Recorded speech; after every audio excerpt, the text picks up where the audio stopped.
Hello दोस्तों, हम valence bond theory का कंसेप्ट समझ चुके हैं और उसकी अफादियत भी समझ चुके हैं कि वैलेंस बॉन्ड थ्योरी और मॉलिक्यूलर ऑर्बिटल थ्योरी ये दो ऐसी थ्योरीज थी जो कि हमें बताती हैं कि बॉन्डिंग मैकेनिज्म दो एटम्स के दरमियान कैसे क्या है, यानी दो एटम्स एक दूसरे के साथ कोवेलेंट बॉन्ड किस तरीके से बनाते हैं, उसका मैकेनिज्म क्या है, उसका तरीक़ेकार क्या होता है, ये दोनों थ्योरीज हमें बताती हैं।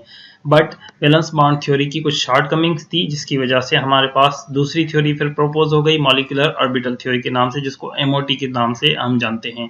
आज हम समझते हैं कि वो शॉर्टकमिंग्स आखिर क्या थी।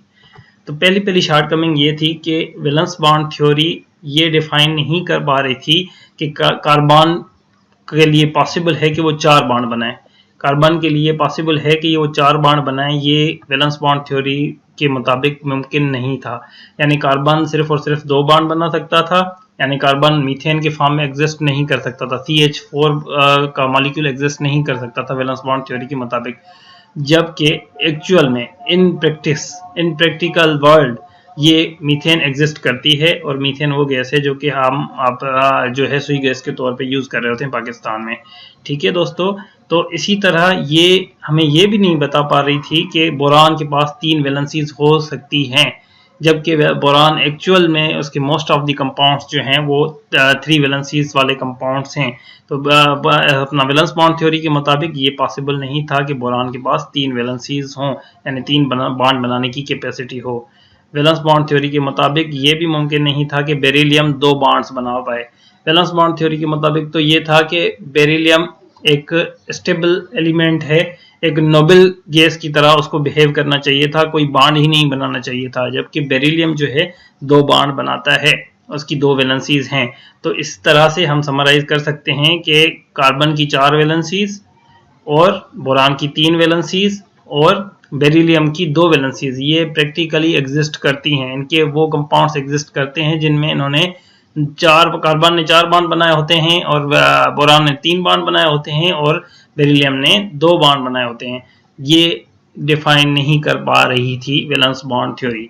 इसकी दूसरी लिमिटेशन क्या है? इसकी दूसरी लिमिटेशन ये है कि इसके अकॉर्डिंग ये भी मुमकिन नहीं था इस थ्योरी को यूज करते हुए हम ये समझ पाएं कि आखिर एक मॉलिक्यूल कि जब मैग्नेटिक फील्ड को फेस करता है तो 2 किस्म के बिहेवियर देता है, या तो वो मैग्नेटिक फील्ड की तरफ अट्रैक्ट होता है या उसको रिपेल करता है।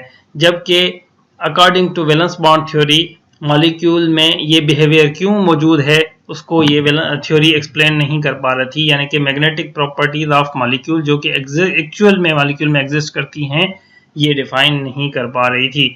जैसे आयरन जो है वो पैरामैग्नेटिक होता है, मैग्नेटिक फील्ड की तरफ अट्रैक्ट होता है, तो ये क्यों होता है, आयरन के कंपाउंड्स क्यों होते हैं, ये डिफाइन नहीं कर पा रही थी वैलेंस बॉन्ड थ्योरी। और हमारा आखिरी इसका जो डिसएडवांटेज था वो ये था कि ये हमें bond order of the molecule के बारे में भी कोई इन्फॉर्मेशन नहीं दे पा रही थी। बॉन्ड ऑर्डर का क्या मतलब होता है? 2 एटम्स के बीच में बॉन्डिंग का एक्सटेंट कितना है, इसको कहा जाता है बॉन्ड ऑर्डर। या इसे कहें कि कितने नंबर ऑफ बॉन्ड्स 2 एटम्स के बीच में बने हुए हैं, ये हमारा बॉन्ड ऑर्डर होता है। और वैलेंस बॉन्ड थ्योरी हमें इसके बारे में भी कोई इन्फॉर्मेशन नहीं दे रही थी।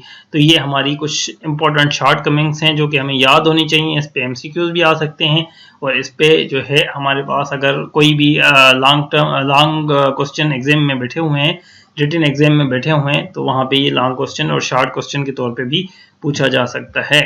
ठीक है दोस्तों, तो ये आपको उम्मीद करता हूँ कि टॉपिक समझ में आ गया होगा और ये इंपॉर्टेंट चीज़ें आपको इंशाल्लाह याद हो जाएंगी और आपको इसमें कोई दिक्कत नहीं होगी। फिर भी अगर किसी कॉन्सेप्ट में कोई भी आपको मसला है कमेंट में बताइएगा, तो हम ज़रूर इसको डिस्कस करेंगे। Thank you so much.